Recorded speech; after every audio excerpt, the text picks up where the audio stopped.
the New York Giants Sports Talk and Entertainment. All right, we got a lot to go over today.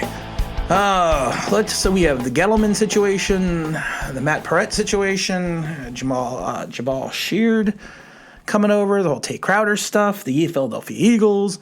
Where to start? Let's go start with Mr. Tate. I feel bad for the kid, Mr. Irrelevant. Has a good game, has basically the game-winning touchdown. And, he pulls the hamstring, which is probably why when I was making fun of him in the last video for running so fast that you could record him with a sundial, because he probably pulled his hamstring. I feel bad for him. He's going to be out for a minimum of 3 games on the IR. Hopefully he can come back. I would like to have seen him play against more of a talented team than the Washington team, so we could get a better gauge of his actual ability, because of the fact that, listen, guys, one game does not a career make. How many guys have had career games? I mean, Timmy Smith had a career game in the Super Bowl, and we never heard from him again. But you know what? We just have to hope that he can come back, and hopefully he can. Hamstrings are a tricky thing. You never know with a hamstring. It could be something that you could come back from within like 3 weeks. It could be something that lingers for, months. It lingers for 12, 14 weeks. You don't know. So we got to have to hope and see where he is. So, we're going to, keep our thoughts and prayers out from Mr. Tate and see what happens. We did sign, what's his name? Sheard, Jamal Sheard. He's been with a couple teams here and there. He's got 55 career sacks. Good player. He's a veteran that I wish the Giants would have signed in training camp to play on that defensive position. He's someone that will not be able to participate this Thursday against the Eagles. But you know what? I think if he still has some talent. He was on a practice squad from Jacksonville. They terminated his contract and we signed him. I don't know how much he's got left at 31 years old. It's funny to think that 31 is old, because I'm a lot older than that, and I don't think I'm old. But we have to just kind of see, kind of wait and see what happens. And like I said, we won't see him for at least another week.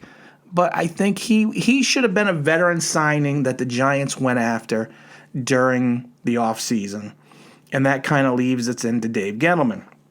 You see on the Twitter sphere and the other social media spheres, footprints and all that stuff, that Gettleman is going to get fired at the end of the season.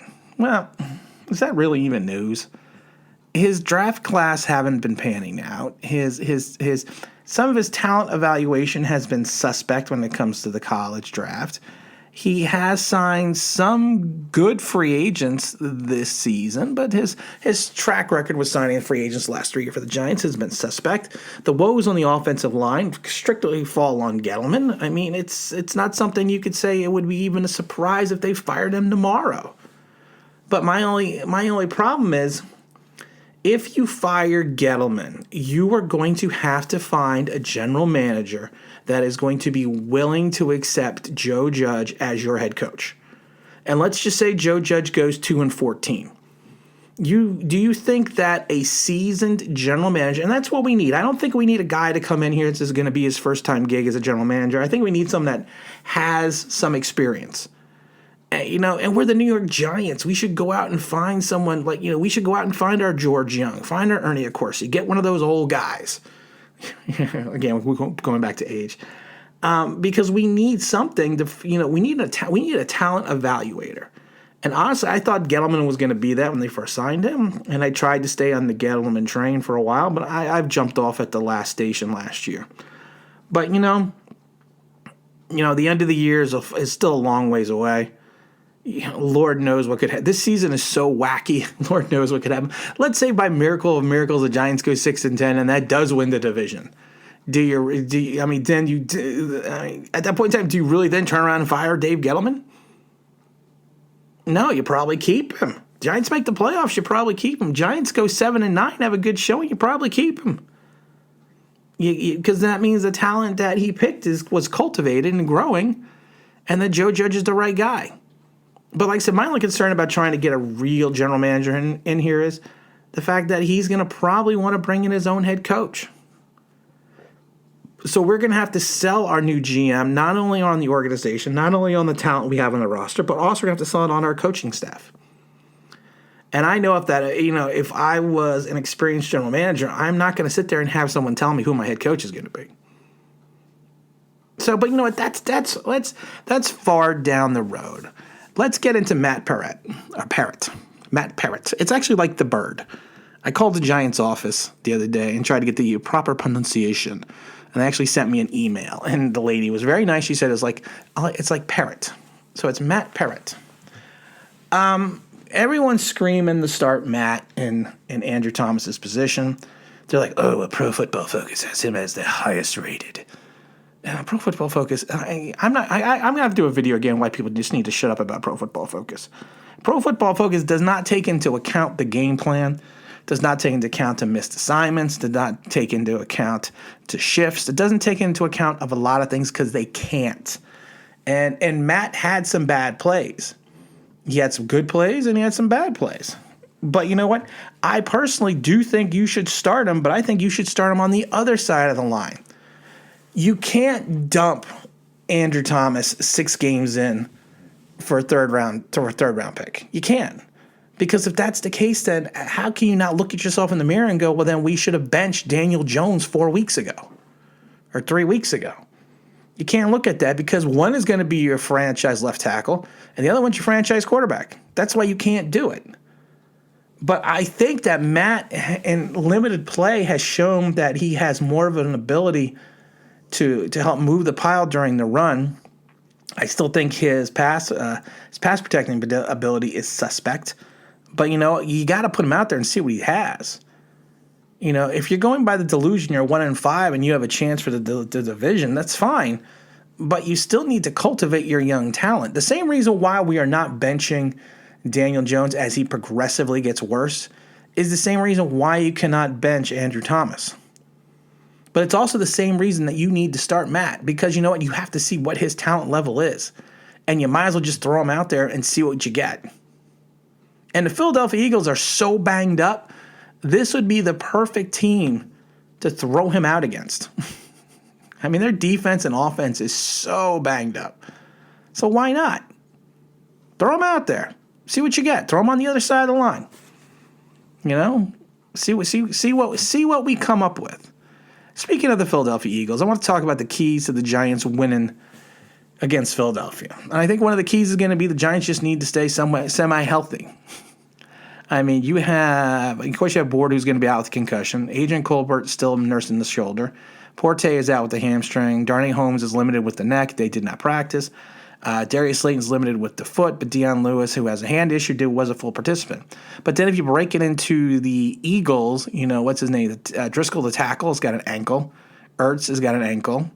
What's his name? Malik Jackson is out. Lane Johnson didn't participate. Miles Sanders is probably out. Their safety Wallace looks like he's out. Same with their safety Epps, who was a limited practice. Deshaun Jackson, they're saying, is going to play, but he's dealing with a hamstring. Alton Jeffries has a foot injury, so he's limited as well. Their other quarterback, Maddox, is limited with an ankle.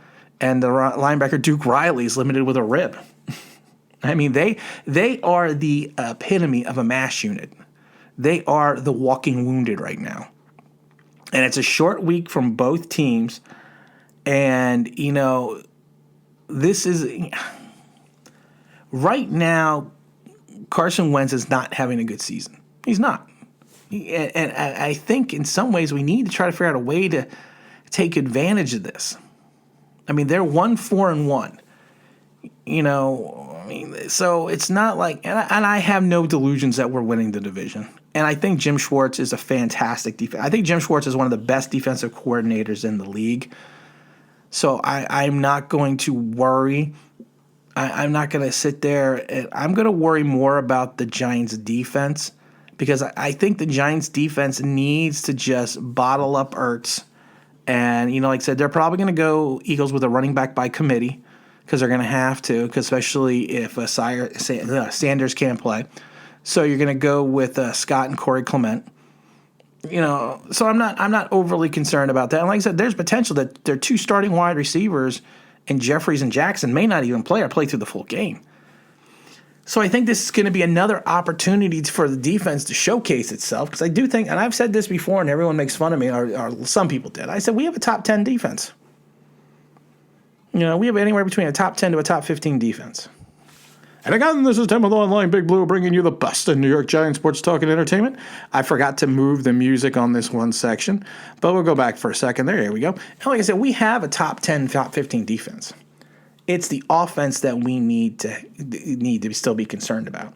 So the keys to me to winning this game is just basically shutting down Carson Wentz. Because I've not seen anyone outside in the Eagles' skill positions that scare me if Jackson, Sanders, and Jeffries don't play. Even their number one rookie wide receiver is on the injured listed. So, it's like the old adjective from the 60s and the 70s, or I should say with the Giants in the 50s and 60s and sometimes in the 70s, where especially when Sam Huff came off the field the one game and told the quarterback of the Giants offense, hey, listen, you hold them here, we'll score on defense. And that's what I think we're going to need to do.